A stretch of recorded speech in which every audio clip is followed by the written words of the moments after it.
CGL वाले CGL का batch join करेंगे, सीएचएसएल वाला सीएचएसएल का बैच ज्वाइन करेंगे, एमटीएस वाला एमटीएस का बैच ज्वाइन करेंगे, सीपीओ वाला सीपीओ का बैच ज्वाइन करेंगे, ग्रुप डी वाला ग्रुप डी का बैच ढूंढेंगे, है ना। ऐसा ही होता है। एक भी एग्जाम क्लियर ना होना है ऐसे बच्चों का, उसमें ये सारे एग्जाम क्लियर होंगे, एक भी एग्जाम नहीं बचेगा। और जिस दिन एक पर्टिकुलर एग्जाम के लिए आपने तैयारी की तो वो भी नहीं होना और बाकी तो होने ही नहीं है ना। अब फिर आप कहोगे कि मेरा टारगेट सीजीएल है, कुछ बच्चे कह रहे हैं मेरा टारगेट सीएचएसएल है, कुछ बच्चे कह रहे हैं मेरा टारगेट एमटीएस है, कुछ कह रहे हैं सीपीओ है, कुछ कह रहे हैं मेरा टारगेट ग्रुप डी है रेलवे, कुछ कह रहे हैं मेरा एनटीपीसी है, कुछ कह रहे हैं मेरा स्टेट एग्जाम है ना, कुछ कह रहे हैं मेरा यूपी का वीडियो का एग्जाम है, कुछ कह रहे हैं मेरा इसका एग्जाम है, मेरा उसका एग्जाम है ना।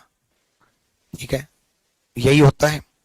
अब जो बच्चे इन एग्जाम को टारगेट बनाएंगे वो सीजीएल वाले सीजीएल का बैच ज्वाइन करेंगे, सीएचएसएल वाला सीएचएसएल का बैच ज्वाइन करेंगे, एमटीएस वाला एमटीएस का बैच ज्वाइन करेंगे, सीपीओ वाला सीपीओ का बैच ज्वाइन करेंगे, ग्रुप डी वाला ग्रुप डी का बैच ढूंढेंगे, है ना। ऐसा ही होता है। एक भी एग्जाम क्लियर ना होना है ऐसे बच्चों का। सॉरी, बुरा लगा, नहीं होना भाई, नहीं होना। 2005 से लेकर के 2010 तक एजुकेशन इंडस्ट्री में कंबाइन बैच चलते थे।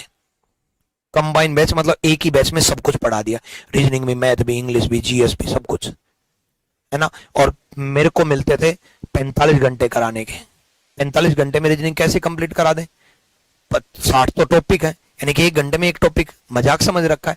और सारी ऑर्गेनाइजेशन ऐसी करती हैं, 50 घंटे में रीजनिंग कंप्लीट, 60 घंटे में रीजनिंग कंप्लीट। कभी भी ऐसी ऑर्गेनाइजेशन जुड़े, आपका पैसा भी समय भी, पैसा इंपॉर्टेंट नहीं है। आपने 500 रुपए का बैच लिया हो, चाहे 1500 का लिया हो, चाहे 5000 का लिया हो, पैसा इंपॉर्टेंट नहीं है, आपका समय इंपॉर्टेंट है। आपका समय इंपॉर्टेंट है। आपका एग्जाम क्लियर नहीं होना अगर आप एग्जाम को टारगेट बना के चलोगे। आपको टारगेट क्या बनाना है फिर? आपको टारगेट बनाना है रीजनिंग का, आपको टारगेट बनाना मैथ्स का, आपको टारगेट बनाना इंग्लिश का, आपको टारगेट बनाना, अगर इंग्लिश नहीं आती तो हिंदी का, कुछ एग्जाम में इंग्लिश नहीं आती, हिंदी आती है ना। आपको टारगेट बनाना जीएस का, कि मुझे कंप्लीट रीजनिंग सीखनी है, मुझे कंप्लीट मैथ सीखना, मुझे कंप्लीट इंग्लिश आती है तो इंग्लिश सीखनी है, हिंदी आपके एग्जाम आती है तो हिंदी सीखनी है, मुझे कंप्लीट जीएस सीखनी है। जिस दिन आपने ये टारगेट बनाया उस दिन ये सारे एग्जाम क्लियर होंगे, एक भी एग्जाम नहीं बचेगा।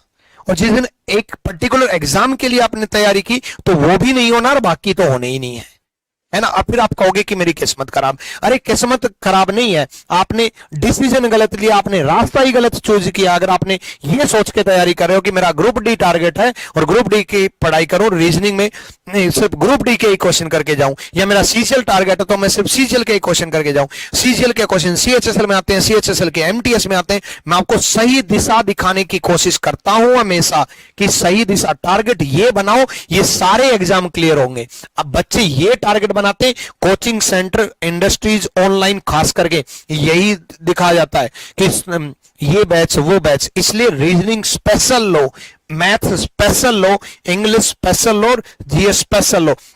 इसलिए आरजी विक्रमित एप्लीकेशन पर हमेशा मैंने स्पेशल बैच ही लेकर के आए और जिंदगी भर स्पेशल ही लेकर के आएंगे। रीजनिंग स्पेशल लेके आएंगे, मैथ स्पेशल लेके आएंगे।